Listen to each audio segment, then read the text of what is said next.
우리 이제 느헤미야 회복의 원리들을 주일 설교로 마무리 짓고 이제 계속해서 이것만 알면 100% 기도 응답을 받는다라는 시리즈 설교를 지금 하고 있습니다. 자, 이것만 알면 100% 기도 응답을 받는다 그랬는데 이것이 뭐예요?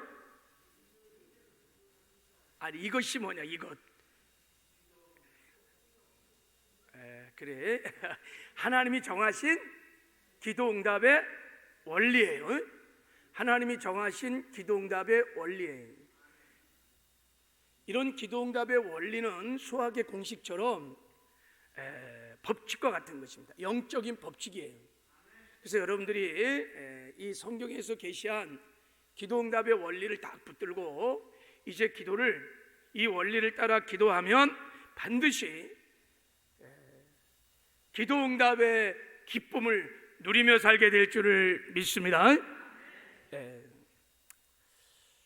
계속 이제 이 시리즈 설교를 할 건데 오늘 특별히 함께 읽었던 본문 안에는 예수님이 가르쳐준 기도 응답의 4가지 원리가 나와 있습니다. 그 중에 우리가 3가지를 나눴고 오늘 이제 4번째 것을 나누려고 합니다. 자, 첫 번째 원리는 기도 응답은 기도로 받는 것이 아니라 뭐로 받아요? 믿음으로 받는 것입니다. 믿음으로 받는 것입니다. 두 번째 원리는 기도 응답은 감사로 받는 것입니다. 감사의 기도로 받는 것이다. 세 번째 기도 응답은 선포로 받는 것이다. 예수 그리스도 안에서 하나님의 자녀들이 예수 이름으로 하나님의 약속의 말씀을 담대하게 명하고 선포할 때 그 약속의 말씀이 성취되는 기도 응답을 받을 수 있습니다. 할렐루야. 예수님은 거의 선포 기도를 많이 하셨습니다. 제자들도. 여러분 우리가 선포 기도를 할 때 이 선포 기도가 100% 기도 응답을 받는 원리인 것은 우리가 하나님의 약속의 말씀을 믿고 선포하기 때문인 것입니다. 그리고 하나님의 말씀을 우리가 믿음으로 막 선포할 때 여러분 우리 안에 있던 염려나 근심이나 의심들, 믿음의 결핍 증세인 의심들이 다 사라집니다. 그리고 우리 안에 믿음이 강화되기에 됩니다. 말씀을 막 선포하는 기도를 막 하면 믿음이 강화됩니다. 그러면 하나님의 카이로스, 하나님의 때가 되면 하나님께서 그 믿음을 통하여 역사해 주시는 것입니다. 특별히 믿음의 기도도 감사의 기도도 회복되어야 되겠지만 저 우리 교회 안에 이 명령 선포의 기도가 회복되는 역사가 있기를 바랍니다. 우리가 막 부흥하고 그럴 때 나사렛 예수 그리스도 명하는 이 더럽고 악한 어둠형들아 떠나갈지어다 하고 막 선포 기도들이 강하게 일어났어요. 어느 순간부터 이 선포 기도들이 다 죽었어요. 회복되는 역사가 있기를 바랍니다. 우리가 강구도 해야 되겠지만 때로는 영적 전쟁을 하거나 또 어둠의 결박을 풀고 그럴 때는요 명령하고 선포하는 기도를 해야 합니다. 그럴 때 역사가 일어날 줄을 믿습니다.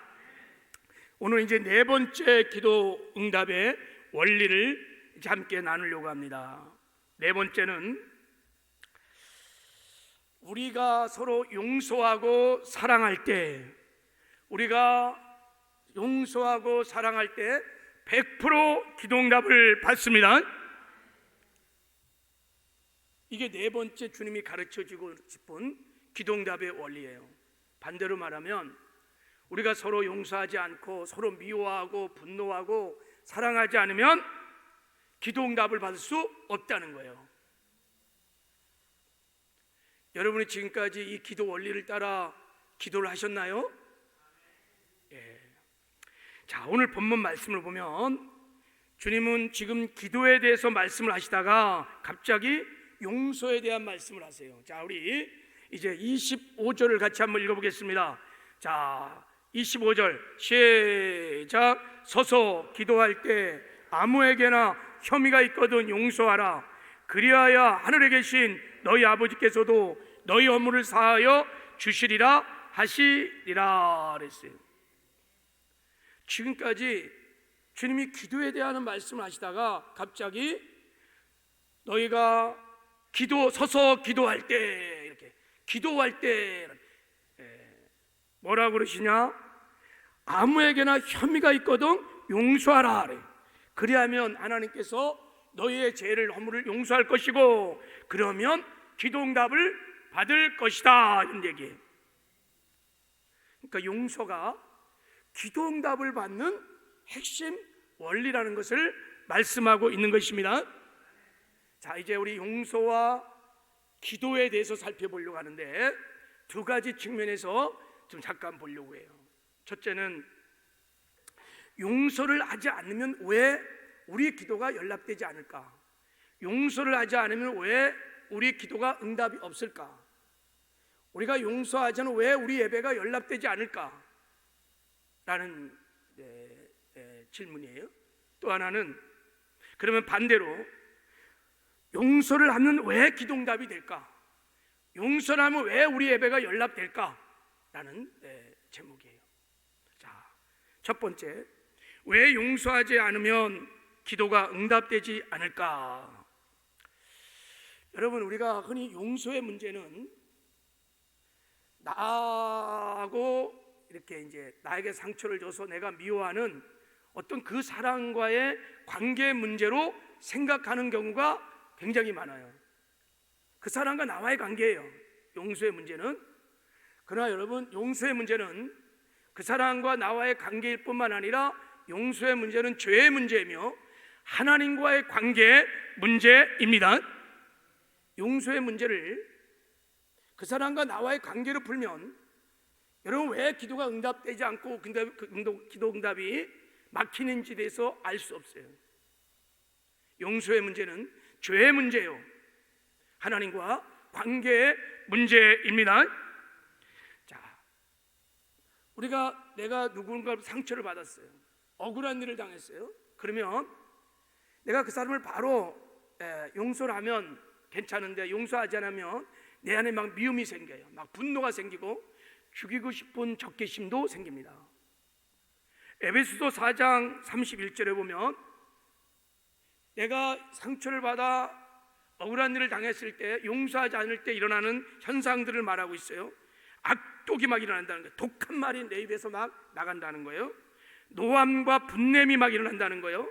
막 그 사람만 바라보면 화가 나는 거예요. 그리고 막 이 분냄이라는 모르게 나는 헬라어 단어는 죽이고 싶은 적개심을 말하는 거예요. 이렇게 막 그냥 죽이고 싶은 거예요. 그리고 떠든다 이거예요. 막 뒷담화하고 수근수근대고 막말로 그 사람을 씹는 거예요. 가는 곳마다 그 사람을 씹어. 그리고 악의가 막 일어난다는 거예요. 폭력, 살인. 그러니까 그냥 그 사람만 생각하면 화가 나 막. 그리고 막 독한 말이 막 나온단 말이죠. 왜 이런 악한 증상이 나타나느냐? 나도 악의를 싫은데 그냥 생각이 계속 나. 그리고 생각이 계속 나니까 계속 그냥 미워하고 막 분노하고 그러는 거예요. 우리가 상처를 받아서 억울한 일을 당해서 그랬을 때 우리 마음에 이렇게 막 미움이 생기잖아요. 그럴 때 바로 용서를 해야 되는데 용서를 하지 않으면 영적으로 그 사람을 내 마음의 감옥에다 딱 가두는 거예요. 이렇게 딱 가둔 다음에 그때부터 막 미워하고 증오하고 저주하고 죽이고 막 그러는 거예요. 뭐 하루에도 12번씩 죽일 수도 있어요. 그래서 그것이 영적으로 하나님 보시기에는 그게 죄인 거예요. 살인죄입니다. 내 마음에 피가 있어, 피가. 그래서 하나님과의 관계가 깨지고 여러분, 우리가 드리는 찬양이나 예배나 기도가 연락될 수 없다는 거예요. 여러분, 마태복음 5장에 형제에게 미련한 놈이라고, 그리고 형제에게 어떤 욕을 하거나 그러면 하나님께서 그냥 지옥불에 들어간다는 말을 하고 있어요. 그런데 하물며 내 사랑하는 형제를 내 마음의 감옥에다 놓고 막 미워하고 증오하고 막 저주하고 죽이는데 여러분, 그것이 얼마나 하나님 앞에 보시기에 큰 죄인지.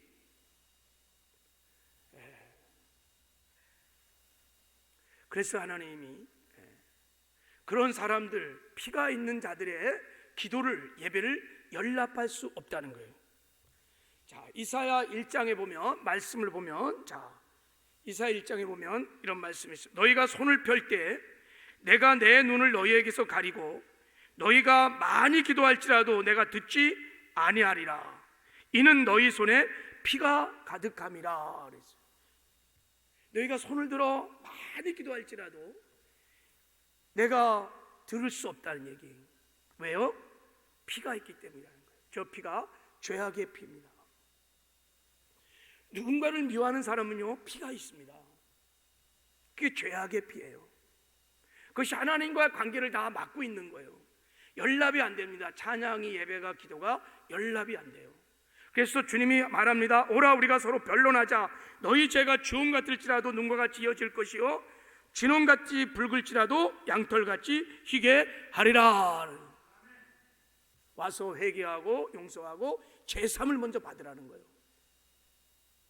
그래야 너의 기도가 연락되고 예배도 연락된다는 것입니다. 그래서 예수님께서 마태복음 5장에도 이렇게 말씀하셨어요. 마태복음 5장에 보면, 자, 우리 같이 한번 읽어볼까요? 자, 시작. 그러므로 예물을 제단에 드리다가 거기서 내 형제에게 원망 들을 만한 일이 있는 것이 생각나거든 예물을 제단 앞에 두고 먼저 가서 형제와 화목하고 그에 와서 예물을 드리라 그랬어요. 예물을 제단에 드리려다가, 즉 예배를 드리려다가 생각이 났어요. 형제에게 원망 들을 만한 일이 생각이 났어요. 그러면 바로 예물을 제단 앞에 두고 가서 형제에게 용서를 구하고 용서하고 화목을 이룬 다음에 와서 예물을 드리라는 것입니다. 그렇게 서로 미워하고 원망 들을 만을 하고 그런 상태에서, 내 마음에 피가 있는 상태에서 아무리 예물을 드려도 하나님이 받을 수 있다 없다? 없다는 거예요. 그러므로 가서 용서하고 용서를 구하고 형제와 화목을 이룬 다음에 하나님께 예배 드릴 때 하나님께서 예배를 받으신다는 것입니다. 여러분, 용서의 문제는 사랑과의 문제만이 아닙니다. 용서는 죄의 문제며 하나님과의 관계의 문제인 것입니다. 용서를 해야 죄사함을 얻고 죄사함을 얻어야 하나님과 관계가 뚫려서 우리 예배가, 우리 기도가 연락이 되는 것입니다. 반대로 용서하지 않으면, 내 안에 피가 여전히 있으면 여러분, 하나님의 관계가 다 막혀. 아무리 찬양하고 예배하고 기도해도 연락이 안 된다는 것입니다. 베드로전서 1장에도 여러분, 부부들에게도 말씀하신 내용이 있습니다. 아내들에게 남편에게 순종하고 남편을 존중하라고 그래요. 남편들에게도 말합니다. 이와 같이 지식을 따라 너희 아내와 동거하고 그를 더 연약한 그릇이요 또 생명의 은혜를 함께 이어받을 자로 알아 귀히 여기라. 이는 너희 기도가 막히지 아니하게 하려 함이니라 라는 거예요. 남편이요 아내를 막 무시하고 비인격 대하고 존귀하게 여기지 않고 막 상처 주면 기도가 막힌다는 거예요. 반대로 아내도 마찬가지예요. 남편을 존중하지 않고 남편의 말에 순종하지 않고 막 상처를 주고 서로 미워하고 그러면 기도가 연락되지 않는다는 거예요. 그래서 지금 여러분, 부부 사이의 가정 안에 막힌 사람들이 많이 있을 수 있어요. 그리고 아무리 막 기도하고 뭐 예배드리고 뭐 하나님께 나가도 하나님 임재를 못 느끼는 거예요. 하나님의 영광을 못 듣는 거예요. 주의 음성을 못 듣는 거예요. 네. 여러분, 죄의 문제를 다룰 때는 사람의 문제에서 뭐 다룰 죄도 있지만 죄의 문제는 먼저 하나님과의 관계의 문제라는 것을 여러분이 늘 명심하고, 그리고 하나님께 먼저 회개 기도를 드려야 될 줄 믿습니다. 굉장히 중요해요. 특히 용서에 관한 문제는 여러분, 그 사람과 관계 문제를 보다 더 사실 하나님과의 관계의 문제예요. 다윗이 여러분 율법에 준해서 돌로 쳐 죽일 만한 큰 죄를 두 개 졌어요. 그게 뭐냐면 우리아의 아내 밧세바를 간음한 죄, 그 돌에 쳐 죽어 맞는 죄예요. 그리고 고의적으로 아주 계획적으로 의도적으로 우리아를 살인한 죄입니다. 무시무시한 죄를 아무도 모르게 죄를 졌어요. 하나님이 보셨습니다. 그리고 나단 선지자를 통해서 책망할 때 다윗이 꼬꾸라졌어요. 회개하기 시작합니다. 그 다윗이 회개했던 내용이 시편 51편입니다. 다윗이 회개 기도를 하는데 하나님께 이렇게 기도합니다. 하나님, 저의 죄를 맑게 씻어주시며 나의 죄를 깨끗하게 제하여 주십시오. 물은 나는 내 죄가를 아오니 내 죄가 항상 내 앞에 있나이다. 내가 주께만 범죄하여 주의 목전에 악을 행하였나이다. 그래요. 여러분, 이 회개 기도가 좀 이상하지 않아요? 내가 주께만 범죄하여 주의 목전에 악을 행하였나이다. 그래. 이 기도를 얼핏 들으면 너무 이기적이에요. 이해가 잘 안 돼요. 아니, 지금 밧세바를 범해놓고 간음죄 졌고 그의 남편 우리아를 죽인 마치 그런 놈이 말이야, 어떻게 하나님께만 범죄했다고 그래. 다 우리아에게도 밧세바가 다 범죄하고 가족들에게도 막 엄청난 상처를 주고 죄악을 졌는데, 여러분 다윗이 왜 이렇게 기도했을까요? 이것은 다윗이 하나님의 앞에서 죄의 문제를 다루고 있는 거예요. 살아계신 하나님 앞에서 하나님이 나와 함께 하시는 것을 알고 믿고 있었는데 그 하나님의 면전 앞에서, 불꽃 같은 눈동자 앞에서 간음을 하고 고의적으로 살인을 하는 가증한 죄악들을 하나님 면전 앞에서 진 거예요.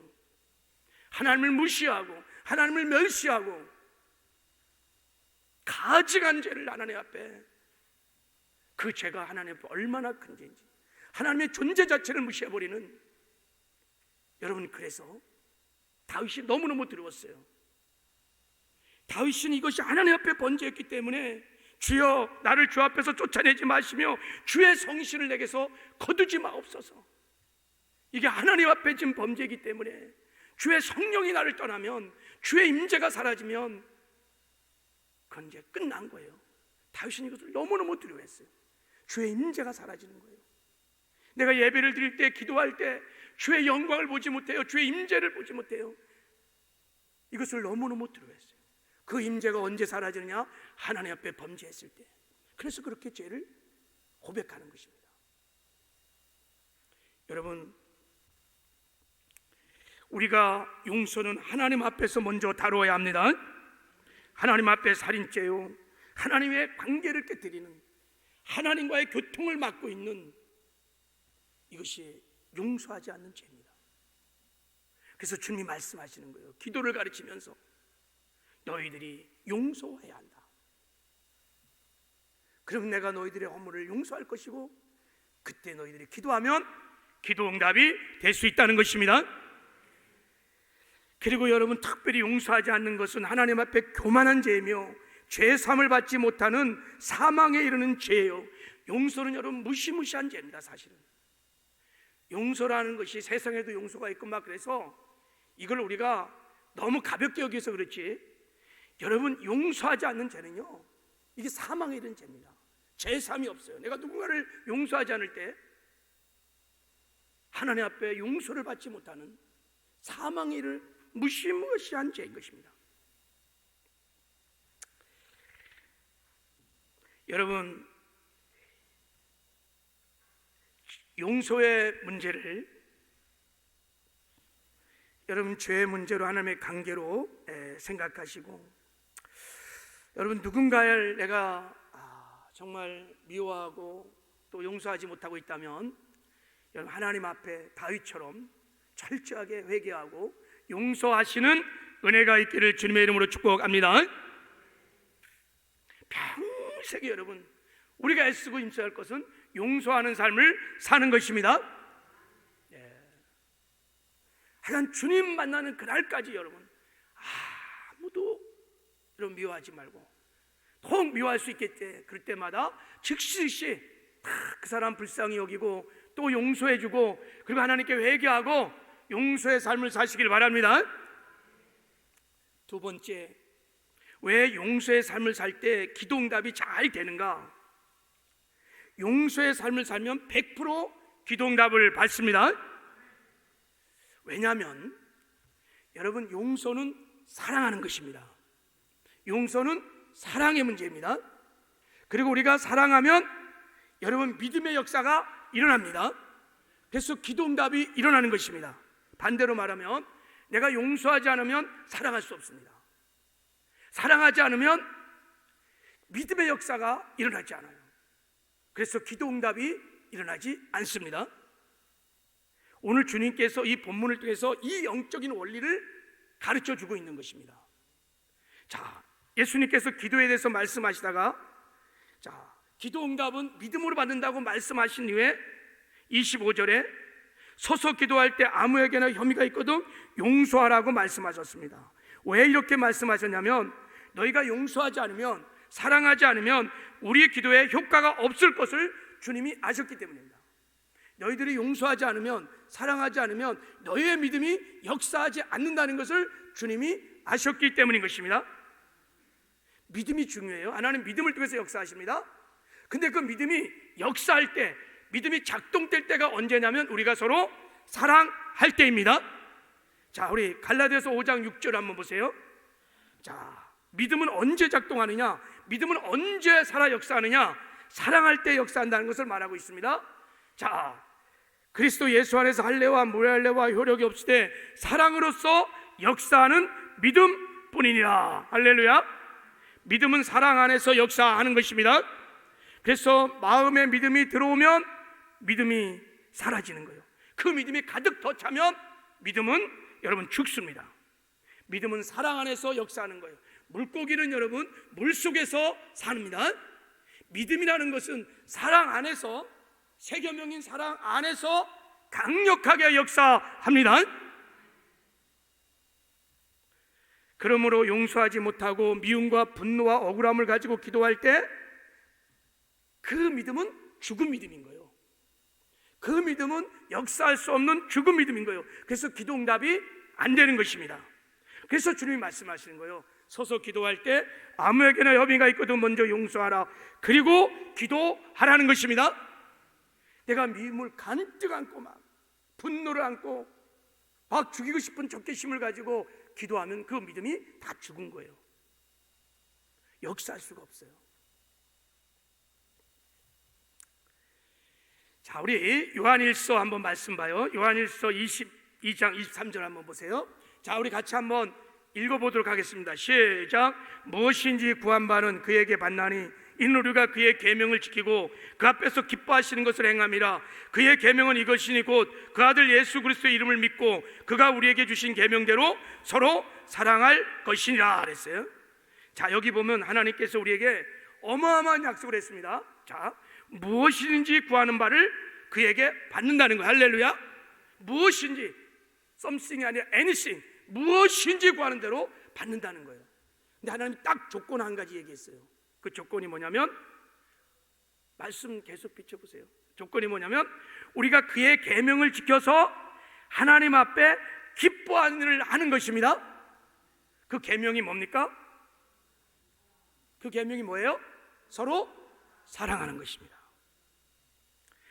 이 말은 우리가 서로 사랑할 때, 우리가 사랑 안에서 무엇인지 구하면 하나님이 100% 응답해 준다는 것입니다. 왜요? 사랑할 때 가장 강력하게 믿음이 역사하기 때문입니다. 그게 산 믿음인 것입니다. 운동력 있고 살아있는 믿음. 믿음도 여러분 큰 믿음이 있고 작은 믿음이 있고요, 죽은 믿음이 있고 산 믿음이 있다고 성경은 말하고 있어요. 그래서 반대로 내가 미워하고 용서하지 못하고 사랑하지 않을 때 그 믿음은 연약한 믿음, 그리고 죽은 믿음일 수 있어요. 하나는 그런 믿음을 통해서 역사할 수 없다는 것입니다. 여러분, 이사야서 43장에 보면요, 하나님께서 이렇게 말씀하셨어요. 나는 나를 위하여 내 허물을 도말하는 자니 내 죄를 기억하지 않으리라. 그래서 나 하나님은 나 자신을 위해서 너희의 죄를 사해 준다는 거예요. 좀 이상하지 않아요? 하나님이 우리 죄를 사해 주는데 하나님 자신을 위해서 사해 준다는 거예요. 왜 그럴까요? 하나님은 사랑이십니다. 여러분, 사랑하려면요 용서하셔야 합니다. 용서하지 않고는 사랑할 수 없습니다. 하나님은 사랑이십니다. 그래서 하나님은 나 자신을 위해서 다 용서하십니다. 할렐루야. 하나님의 속성상 용서하실 수 없어요. 안 할 수가 없어요. 그래서 용서는 사랑하기 위한 징검다리입니다. 자, 우리 한번 말씀 하나 더 봐요. 요한복음 15장 7절 12절 한번 보겠습니다. 같이 한번 읽겠습니다. 시작. 너희가 내 안에 거하고 내 말이 너희 안에 거하면 무엇인지 원하는 대로 구하라. 그리하면 이루리라. 내 계명은 곧 내가 너희를 사랑한 것 같이 너희도 서로 사랑하라는 이것이니라 그랬어요. 여기도 어마어마한 약속을 하나 주셨어요. 너희가 내 안에 거하고 내 말이 너희 안에 가면 무엇인지 원하는 대로 구하라. 그리하면 이루리라 하는 거예요. 무엇인지 원하는 대로 구하면 100% 기도응답을 주신다는 거예요. 조건이 하나 있습니다. 너희가 내 안에 거하고 내 말이 어디 안에 거해야 돼요? 우리 안에 거해야 된다는 거예요. 이 말이 오늘 요한복음 15장에서 뭘까요? 12절에 나온 새 계명입니다. 서로 사랑하라는 거예요. 우리가 서로 사랑할 때 용서하고 서로 사랑할 때 그 사랑 안에서 무엇인지 구하면 하나님이 응답해 준다는 것입니다. 금세기 하나님 앞에 최고 많이 기도 응답을 받은 사람이 한 분 계시죠? 누구지요? 조지 물러. 5만 번의 기도 응답을 받았습니다. 93세까지 사시면서 고아원을 여러 개 운영하면서 1만 명이 넘는 고아들을 다 양육했던 분입니다. 더 놀라운 것은 이런 어마어마한 사역을 하면서 일정한 수입도 없이 오직 기도 응답으로 그 모든 것을 운영했고 고아들을 양육했습니다. 그분이 기도로 응답받았던 물질만 800만 불입니다. 지금 시가로 따지면 5천억을 받은 거예요. 기도해갖고 하나님께 5천억을 후원받아서 어마어마한 자선사업과 고아원과 구제사업을 했던 분입니다. 그분은 누구에게도 손을 한 번도 내려본 적이 없대요. 다 기도함으로. 조지 물러의 기도응답의 비밀이 두 가지가 있습니다. 성경의 사람이라는 책에 보면 첫째는 조지 물러는 언제나 하나님의 말씀, 하나님의 믿음으로 항상 기도했습니다. 하나님의 말씀이 하나님의 믿음이요, 그 말씀을 붙들고 언제나 기도했으므로 100% 응답을 받았습니다. 그리고 사랑 안에서 기도했습니다. 무엇인지 구하는 바를 그에게 받나니 이는 우리가 그의 계명을 지키고 그 앞에서 기뻐하시는 것을 행함이니라 그랬어요. 뜨겁게 사랑함으로 조지 물러는 사랑하는 법을 알고 있었던 사람인 것입니다. 서로 사랑하며 사랑 안에서 새 계명 안에서 무엇인지 구할 때 하나님이 응답해 주시는 것입니다. 여러분, 사랑 안에서 구할 때 자기 정욕과 자기 욕심을 따라서 구할 수 있을까요? 없어요. 사랑 안에서 구할 때는 언제나 그 나라와 그 일을 구하게 되어 있습니다. 언제나 그 기도를 들으시고 응답해 주십니다. 그러므로 우리가 기도하는 것도 중요합니다. 그러나 더 중요한 것은 서로 사랑하는 것입니다. 그렇게 사랑하며 기도할 때 100% 기도 응답을 받게 될 줄을 믿습니다. 왜냐하면 사랑할 때 그 믿음이 역사하기 때문인 것입니다. 전에는 우리 지역마다 목장마다 작정 예배라는 것이 많이 있었습니다. 제가 여의도 순복음교회 있을 때도 툭 하면 작정 예배. 그게 뭡니까? 지체들의 필요와 아픔과 문제가 생기면 다 그 문제가 내 문제로 생각하고 그 아픔이 나의 아픔으로 생각하고 모여서 3일이고 4일이고 막 작정 예배를 드리는 거예요. 금식하며 막 기도하는 거예요. 그때마다 막 다 기도응답이 막 있는 거예요. 모든 피로들이 목장의 작정 예배를 통해서 채워지고 아픔들이 치유되고 문제가 해결되는 놀라운 역사가 있었어요. 왜 이렇게 기도응답이 맑고 빠르고 많이 있었습니까? 작정 예배가 무엇입니까? 지체의 아픔을 고통을 나의 것으로 여기고 함께 기도하는 것이 그게 사랑인 것입니다. 사랑이라는 것은 자기 권리를 포기하고 대가를 지불하고 자기를 희생 치러서 다른 사람의 필요를 채워주는 것이 사랑인 것입니다. 작정 예배가 여러분 얼마나 많은 언실이 들어갑니까? 그 원리를 우리는 잘 알고 체험했었어요. 근데 어느 순간부터 여러분 우리는 이 기도 응답에 100% 기도하는 원리들을 어느 순간에 잃어버리고 까먹고 다 놓쳐버렸어요. 회복돼야 될 줄을 믿습니다. 우리가 함께 모여 뜨겁게 사랑하며 함께 기도할 때 하나님 그 기도를 들으시고 무엇인지 구하는 대로 하나님이 응답해 주실 줄 믿습니다. 그래서 기도 응답의 기쁨이 막 충만했어요. 그 모일 때마다 기쁨이 넘치는 거예요. 여러분 기도하는 즐거움, 기도 응답의 기쁨이 얼마나 좋은지 여러분 이미 맛보셨죠, 그죠? 여러분은 이미 그런 걸 경험해 본 사람들이라고요. 기도하는 즐거움 너무나 좋아요. 50일 예매 회복기도 너무너무 즐겁고 할렐루야. 그리고 또 기도 응답을 받으면요 얼마나 기쁜지 모릅니다. 지금까지 너희가 내 힘으로 아무것도 구하지 않았으나 구하라 그리하면 받으리니 너의 기쁨이 충만하리라. 그래서 여러분 교회는 이 기쁨으로 충만한 공동체가 교회인 줄을 믿습니다. 우리 약속의 말씀 붙들고 이제부터 뜨겁게 서로 사랑하면서 기도함으로 기도 응답의 기쁨이 충만한 공동체 되기를 주님의 이름으로 축복합니다.